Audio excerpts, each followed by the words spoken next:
शिक्षा मंत्री बिल्कुल ध्यान नहीं दे रहे और ये स्थिति उनकी शुरू से ही बनी हुई है। उनके पास पहले बहाना था कि 6th फेज जब खत्म हो जाएगा तो 7th फेज शुरू होगा और अभी भी उनकी नियति साफ नहीं है कि 7th फेज की प्रक्रिया वो कब से शुरू करेंगे। सरकार जो कर रही है नीति बहुत गलत है और शिक्षा मंत्री को अगर इस पे अभी भी वो कोई क्लियर स्टैंड नहीं लेते हैं तो बहुत प्रॉब्लम हो जाएगी, क्योंकि हमारी मांगे जायज़ हैं। आप जो मुंडन कार्यक्रम हुआ था, मैं आपको बताऊं कि देखने वालों का भी मन भरा होगा, क्योंकि जब शरीर पे कपड़ा और सर पे आपके बाल, वो दोनों आपकी इज्जत होती है, लेकिन शर्म सरकार के अंदर बिल्कुल भी नहीं है। नमस्कार, मैं अभिषेक, आप देख रहे हैं NBC 24 न्यूज़। मेरे साथ अभी मौजूद है STT मेरिटधारी महिला अभ्यर्थी रश्मि श्रीवास्तव। मैम, लगातार आप लोग धरना प्रदर्शन कर रही है, 6 दिन हो गया आप लोगों का, ऐसे ही डटी हुई हैं, क्या कहिएगा? अभी भी डटे रहने का हमारा संकल्प है, क्योंकि जब तक सरकार की तरफ से कोई सकारात्मक स्थिति नहीं बनती है, कोई वैसी स्थिति नहीं बनती है जहां हमारी मांगों का सम्मान हो, तो हम यहां से हिलने वाले नहीं हैं। हाँ, हमारे कुछ साथी जो दूर दराज इलाकों से आए हैं वो लगातार आ रहे हैं, जा रहे, रोटेशन पे वो आ रहे हैं, जा रहे हैं, पर ये जो जगह है ये खाली नहीं होने देंगे हम। संख्या कम होगी पर खाली नहीं होगी ये जगह।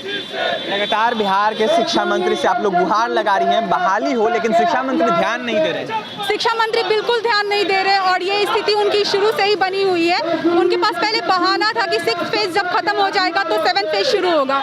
6th फेज खत्म होने वाली सिचुएशन बहुत पहले बन चुकी थी, लेकिन उन्होंने एक साजिश के तहत इसे बनाए रखा, इसे और लंबा खींच रहे हैं और अभी भी उनकी नियति साफ नहीं है कि 7th फेज की प्रक्रिया वो कब से शुरू करेंगे, और न सिर्फ कब से शुरू करेंगे बल्कि उसकी तरीका क्या होगा, क्या टेक्निक होगी या क्या स्ट्रैटेजी होगी, किस तरीके से वो रिक्रूटमेंट करेंगे 7th फेज में स्टेट 19 के मेरिट कैंडिडेट्स की, ये भी अभी तक उन्होंने क्लियर नहीं किया है। बिहार के मुख्यमंत्री लगातार 19 लाख रोजगार देने की बात करते हैं, क्या मिला?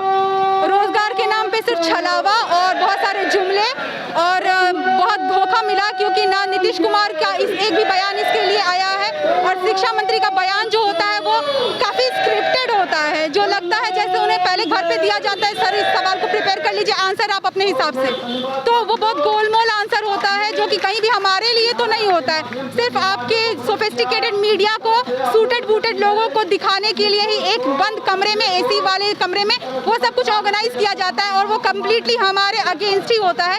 उनको हमारी ज़मीनी हकीकत से कोई मतलब नहीं है। क्या कहिएगा बिहार के शिक्षा मंत्री?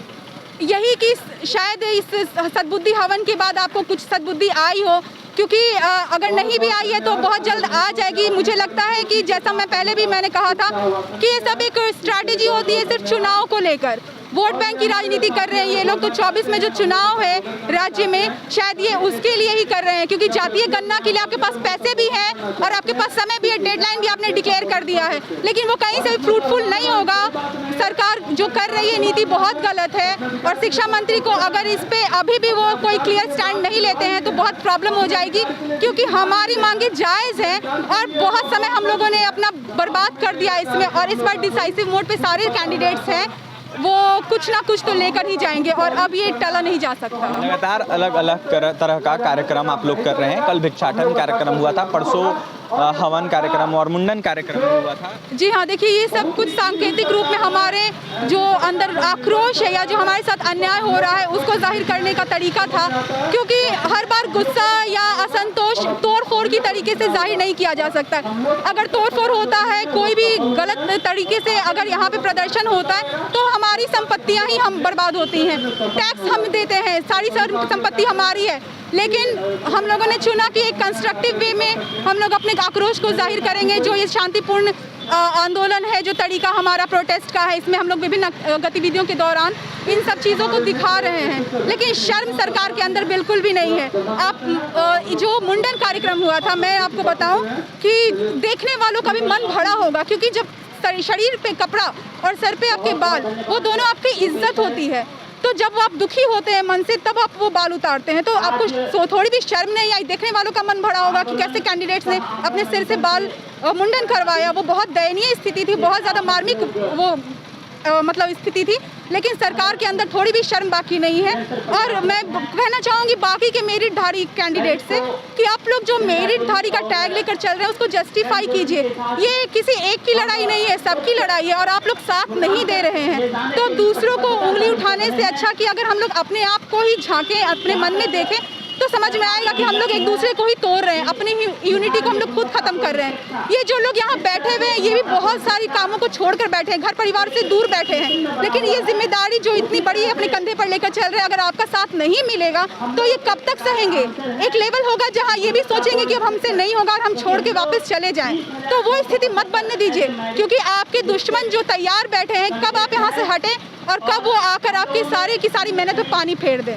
बिल्कुल देख सकते हैं एसटीटी की मेरिटधारी महिला अभ्यर्थी हैं रश्मि श्रीवास्तव, गया से आती हैं और लगातार बिहार सरकार से यह गुहार लगा रही है कि बहाली करे सरकार। वहीं इनका साफ साफ कहना है कि जो बिहार सरकार है वो छलावा कर रही है इन बेरोजगार अभ्यर्थियों के साथ और लगातार ये अभ्यर्थी जो है अलग अलग तरह के प्रदर्शन कर रहे हैं और सरकार से गुहार लगा रहे हैं कि हमारी बहाली करे सरकार। लेकिन सरकार का ध्यान इन अभ्यर्थियों पे नहीं जा रहा है। बिहार में जातीय जनगणना पे सरकार का ध्यान है और उस पे पैसा खर्च करने के लिए पैसा है सरकार के पास। फिलहाल क्या कुछ कह रही थी ये महिला अभ्यर्थी आपने सुना। और तमाम खबरों के लिए बन रहे हैं NBC 24 न्यूज़ के साथ। हमारे चैनल को सब्सक्राइब करें, पेज को लाइक करें। बहुत बहुत धन्यवाद।